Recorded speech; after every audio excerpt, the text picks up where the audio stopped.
Hello, black and blue collar readers. Welcome to the Inverted Theater.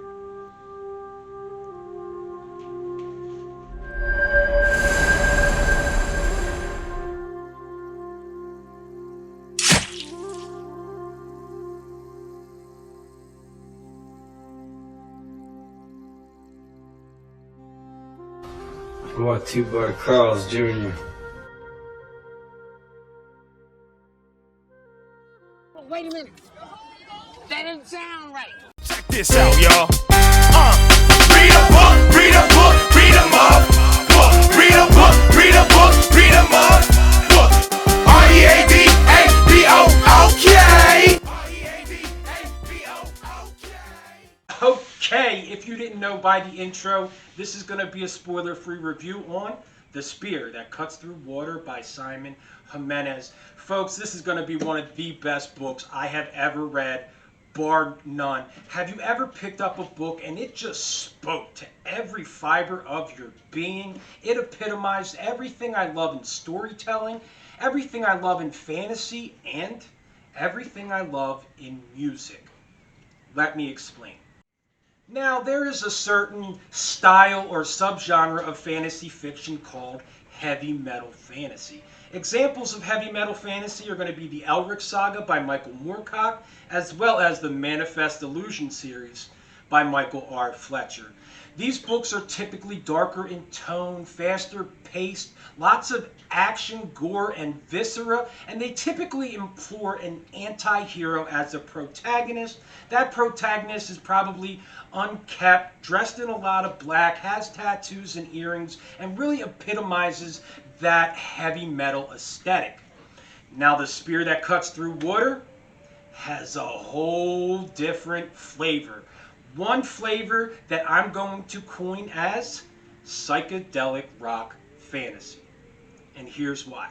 For those unfamiliar with the psychedelic rock movement of the late 60s and the early 70s, these were artists who began to, yes, experiment with drugs, but they also were in the midst of social, political, and cultural revolution that really affected their music. They began to think outside the box and experiment. Some of these bands like The Doors, The Beatles, The Rolling Stones, Grateful Dead, Pink Floyd, they began to break the mold of traditional rock and roll songs. Most rock and roll songs at that time were about 3 minutes long. They consisted of lyrics, a hook, lyrics, and a hook, lyrics, and a hook. And it really stuck to that structure in order for, up-and-coming artists, if they wanted to be played on the radio, they really had to embody that structure of rock and roll at that time. Songs like Riders on the Storm are like 12 minutes long. We also have all sorts of songs, bands like Queen adding opera to rock and roll. We had so many people experimenting with so many different things that just formed a different type of music, a different type of feel that I absolutely fell in love with. Now, the best part about psychedelic rock is experimentation with style and structure, not drugs, you degenerates. Like I said, bands started to mess with structures of their songs. Exactly what Simon Jimenez does in this book.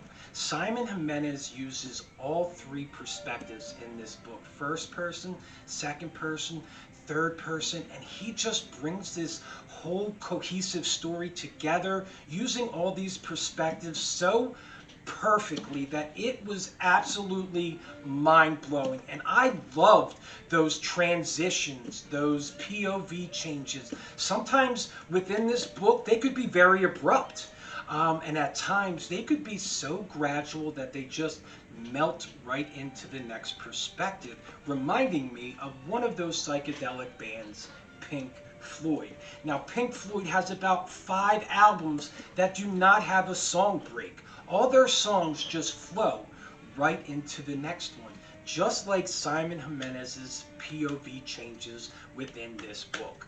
That's why I would definitely consider this as a psychedelic rock flavor. Also, within the psychedelic rock movement, artists like Bob Dylan, Simon and Garfunkel started adding poetry within their lyrics. And that is another reason why I feel that The Spear That Cuts Through Water fits in that psychedelic rock category, because my man's prose are Purple Haze prose. They are beautiful.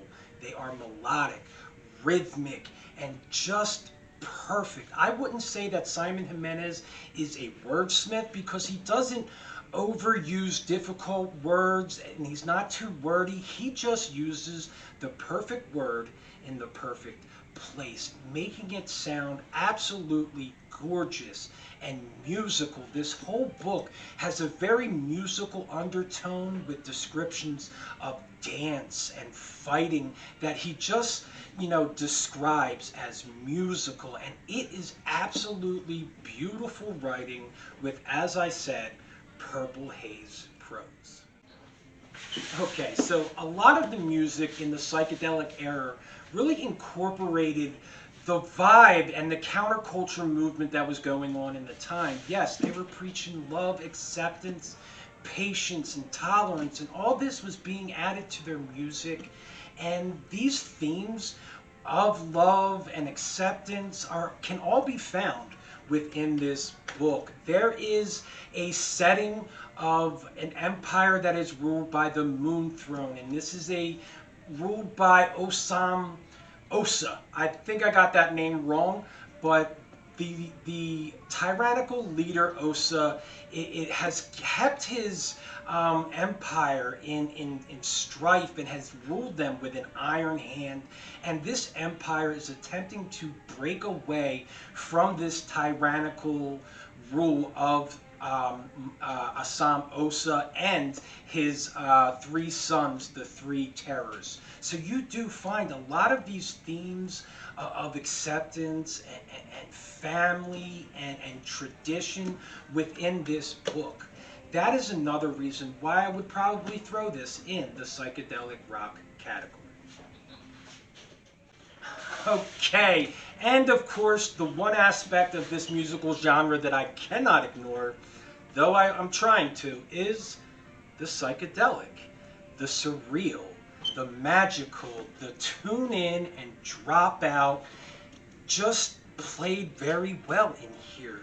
We have a grandmother telling a son a story, and this son is transported magically to this inverted theater that was created by the offspring of the moon and the water, and the offspring is putting on this dance play of the story of the Moon Throne, and you get shifted into these magical worlds, these magical settings that are at sometimes weird, strange, and quirky.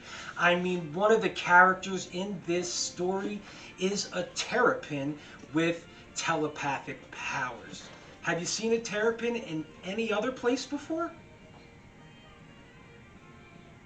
Okay, so I rest my case. This is a very trippy world that you get thrown into. So these are all the reasons that I would throw this book in the psychedelic rock category. Now, what is this book about? Like I just stated, it is about a family and their stories and how our ancestors affect who we are today. Also, it has a lot to do with acceptance and tolerance and change. I loved every part of this story. Right from the get-go, we have a grandmother telling a child a story of the old country. I was raised by my grandmother. My great-grandmother is from the old country. And these stories that have been passed down from generation to generation to me still shape the person I am today. This story is about a spear that is handed down from generation to generation to generation, and how we all play our part within our family history and our ancestry. It was just an exceptional book. There's just so much going on within this book. There are LGBTQ themes.